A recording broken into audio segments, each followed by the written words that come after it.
an inspired game to me just feels like the most fun I have playing a sport. And that was something at the end of my career that really wavered and only came in small spurts, was the fun of the game. And I remember even talking about this in therapy, like, you know, when we played this team, I just felt good. I just wasn't thinking. I was calling the shots. I was covering. I was laughing with my teammates. I was playing well. Like, it was just fun. Right. But then so many games, I'm thinking about it. I'm in my head about the score, my stats, how I'm playing, and my anxiety is on another level. So inspired play to me is fun play, you know? And that's really when I feel my best. When I'm in like a meh place where I'm like, I don't really care about this. I don't want to be here. I mean, the most I experienced that was when I was dealing with mental health issues. I was really low and I just didn't really care. And I would notice, like, why am I not excited to play Washington right now? Like, we're USC and I'm just like, I'm so unenthused. And in those moments, I would try to connect with the people around me. So making eye contact, touching hands, patting on the back, having conversations, and trying to connect with the present moment is something that helped me focus in when I didn't have focus and I didn't care to focus.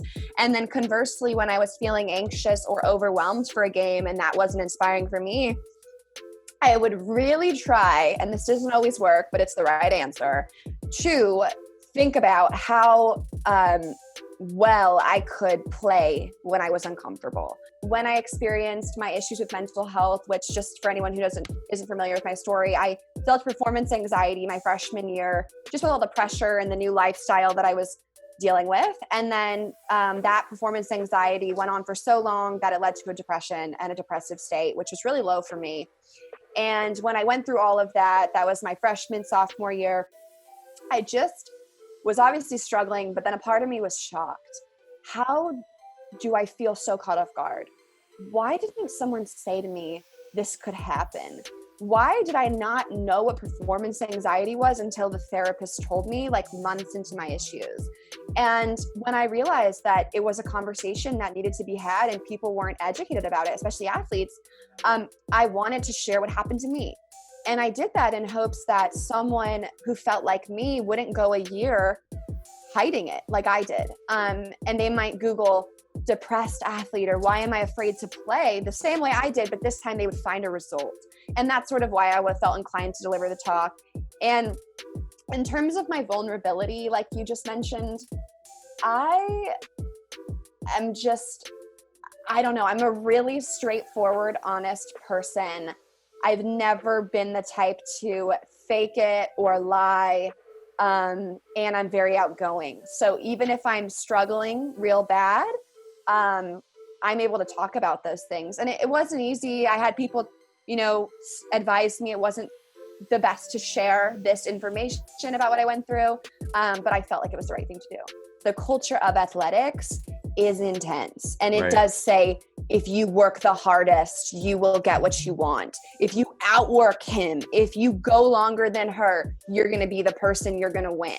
Right. And that theme, that narrative caused me so much pressure to feel like I was doing more than others, to feel like I needed to do more than others, to feel like I had to lift more, I had to go harder, I had to go longer, I had to get the best stats. And so that grind, which is just kind of glamorized as this, like, do one more rep, like, come early, like, go, don't take a day off, like, is what caused me to burn out and become completely exhausted. And in the TED Talk, I just discussed this fine line between pushing through a workout and pushing yourself and then pushing through your life. And I felt like I had really crossed that line. And it's a very fine line that still, I think, is not easily identifiable by most people. And there's not an easily identifiable answer to say this is the line and this isn't. Personally, like, I had to learn based on myself when I was crossing that line or when I was grinding, because I love to work hard. I do love to go longer than my person I'm competing with. I do love to stay extra. I love those things. Yeah, me too. I had to learn when it was helping me and then when it was hurting me. And I can give you an example. Like my freshman year, I would stay as long as the other libero for the sole purpose of telling myself I stayed as long as her. Not to make myself better, not to whatever, just because, oh, if you're here, I'm staying. That was the mentality, and that drove me crazy. And then my junior year, I was a libero, and there was a DS who I could tell was doing the same thing with me. And I would see her want to stay and do more. And I was like, you know what? I feel really good about my practice.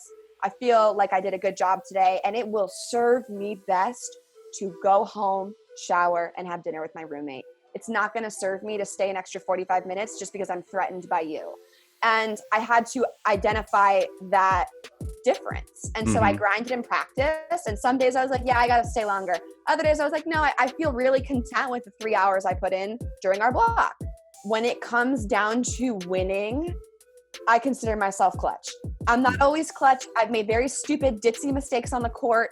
But if you put me in a game and you say, like, we need to win this, I'm naturally a person who can go into that fight mode instead of the flight mode. And so it was weird because my anxiety would be worse when we played like a lower ranked team because it was so easy that I was only thinking about myself. But then like when we played Kansas in the Elite Eight in a fifth set, I was the one who was like, mine, ball, because I just wanted to win. So my freshman year, it was just this weird, like, not healthy coping mechanisms. Like one coping mechanism was food. If I was really stressed before a game, I would just eat a ton of food. And that caused me eating issues. And so it was just not healthy the way I coped. And I like I said, it was sink or swim, and I was barely treading water. And then when I started going to therapy and I started learning about the growth mindset and what anxiety is and mindfulness, I was then able to actually properly control those emotions. Okay, so because it's so relative to right now, talk a little bit about how you used social media back then. Because in that TED Talk, you talk about how social media was a tool for you, but maybe it wasn't a tool in the most healthy way.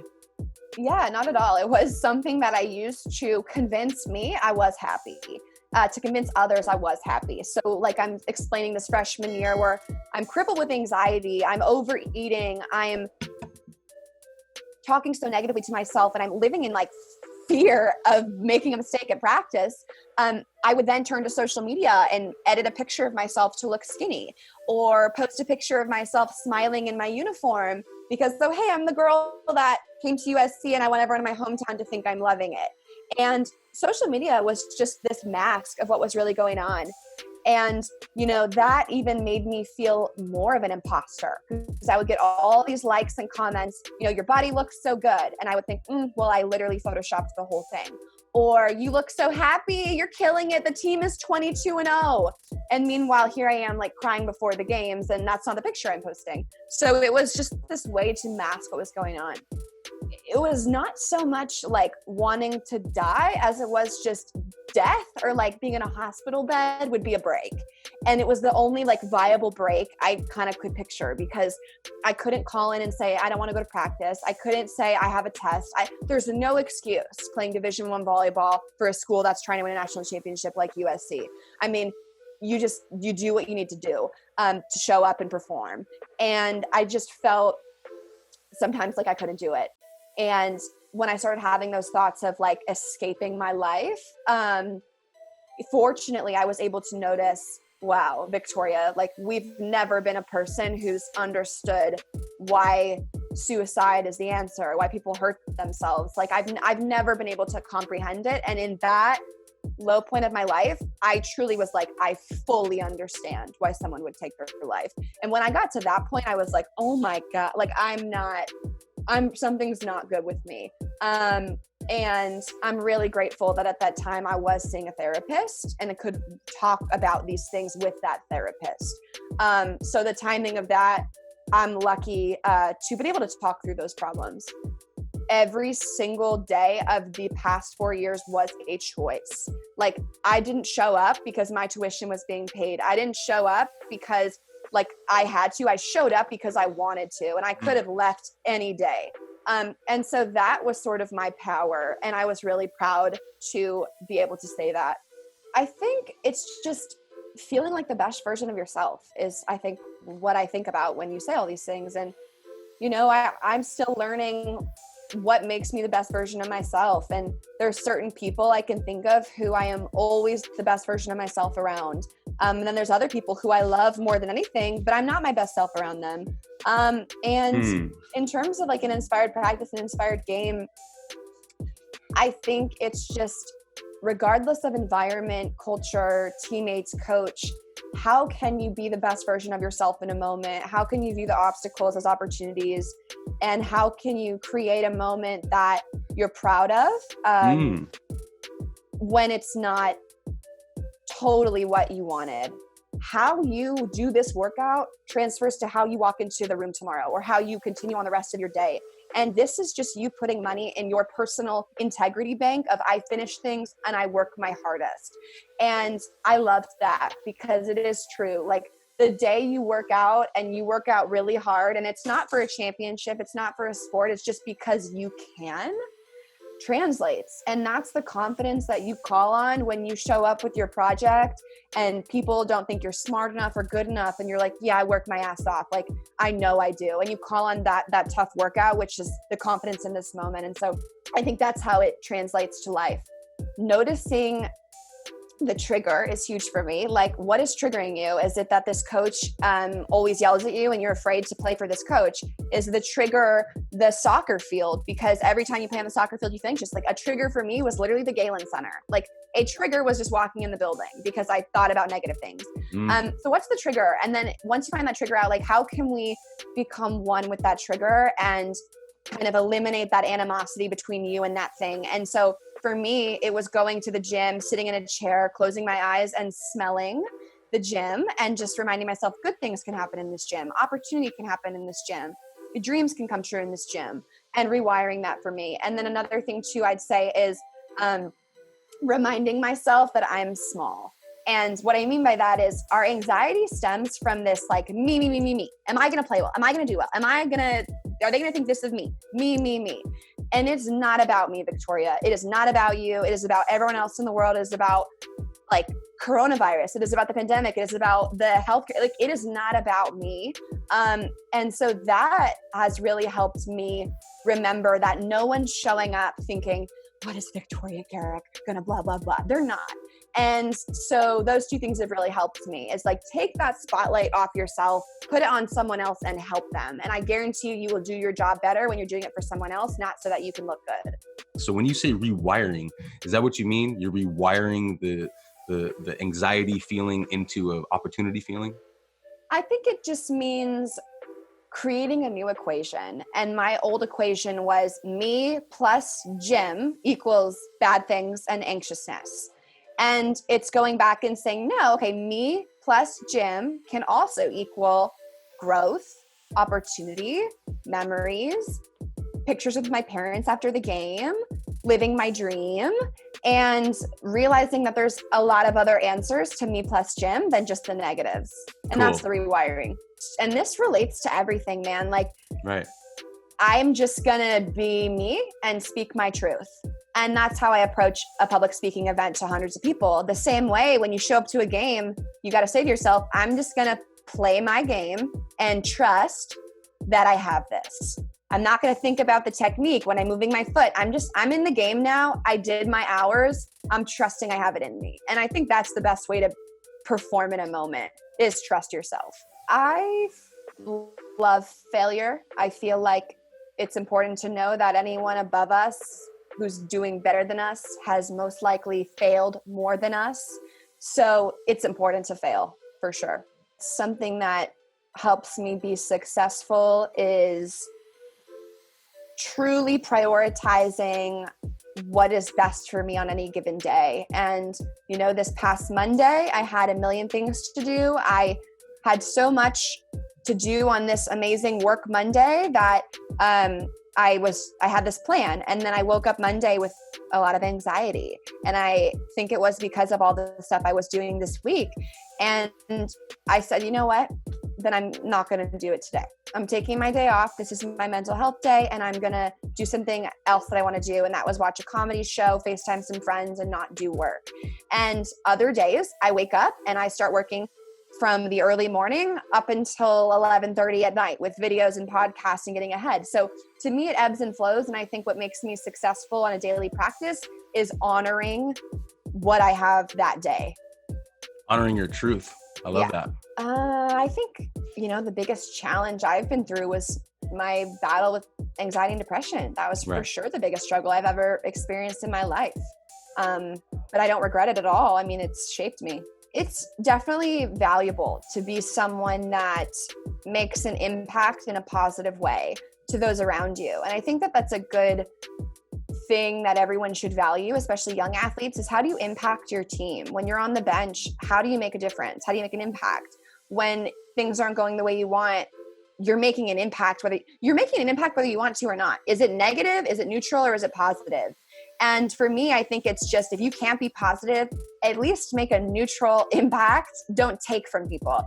So I think if you can't make that positive impact, be self-aware that you're making an impact regardless, because everyone does in all situations. So let's be cautious of that and make an impact that's going to put everyone else around you in a better space.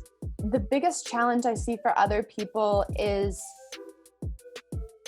not being able to fully be who they want to be and be their truth.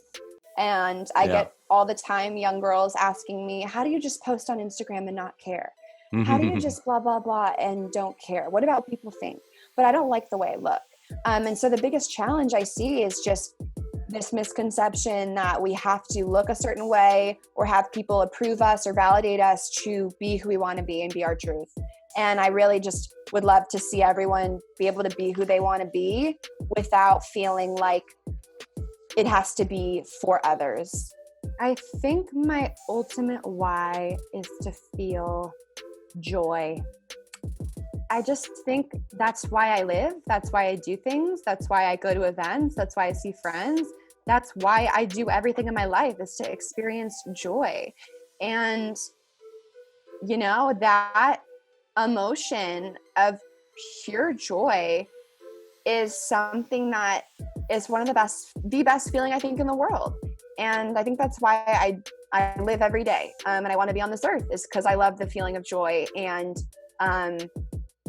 the people I love. And, that to me just seems like my why. This episode is brought to you by West Coast Beach, a year-round beach volleyball club on the west side of Los Angeles in Santa Monica, California. At West Coast Beach, we aim to get 1% better every day, both on and off the court. You can find more info about us at westcoastvbc.com and on Instagram with handle @westcoastvbc.